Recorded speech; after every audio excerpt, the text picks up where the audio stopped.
The $2,000 a month stimulus check has been a hot topic for the last few months, with some people completely opposing another direct stimulus payment of really any size, and then the bigger the payment, the more some people dislike it.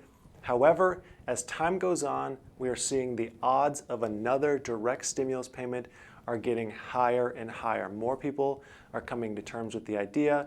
More people understand that it is simply becoming needed if the economy doesn't have an upswing very quickly. Will we see a $2,000 a month stimulus? Some say it's up in the air, and many say it's just a flat out no. Whether you like the idea or not, I think it's good to know who exactly supports these ideas. So this video, I'm going to go over the biggest supporters of the $2,000 a month stimulus plan. The first person is the former presidential candidate, Andrew Yang.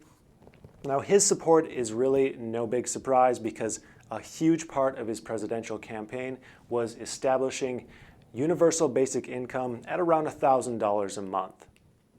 And universal basic income, or UBI as it's usually referred to, is essentially a monthly paycheck sent from the government to eligible individuals.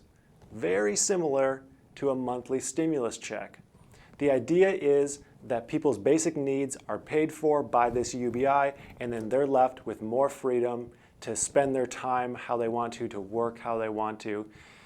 And Yang has rallied all sorts of support behind him, especially on Twitter, for his platform and his ideas behind UBI. Now, I'm not going to go too into the weeds here, but many people are against UBI or the similar $2,000 a month stimulus because they say it simply would decrease productivity, decrease the willingness to work, and just simply be too expensive.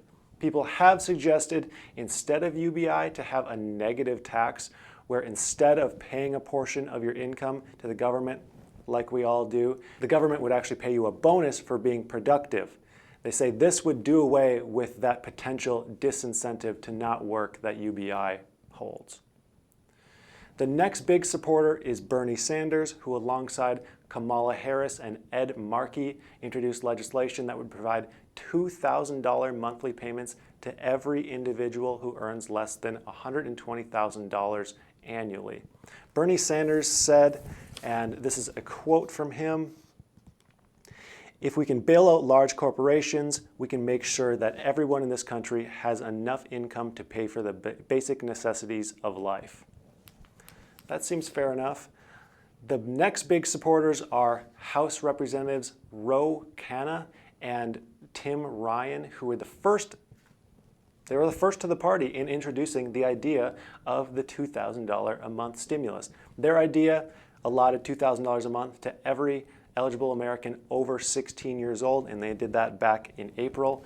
Khanna said, and this is another quote, "A one-time $1,200 check isn't going to cut it, and that Americans need sustained cash infusions for the duration of this crisis in order to come out of the other side alive, healthy, and ready to get back to work." Now, finally, for the sake of an even argument, let's talk about a few of the people who are against the $2,000 stimulus. First, we have Republican Senator John Kennedy. When asked about the $2,000 stimulus, he said, "Well, people in hell want ice water too." That's one way of putting it. And then we have Senator Lindsey Graham, who said, "The focus should be on reopening the economy, not another round of checks. The real stimulus that's going to change the trajectory that we're on is going to be the economy, not government checks." So this was just for the sake of having both sides of the argument, people who are very for and very against the $2,000 a month stimulus. I hope you enjoyed this quick video on that potential stimulus package. Until next time, I'd like to thank you for watching, and I hope you have a profitable day.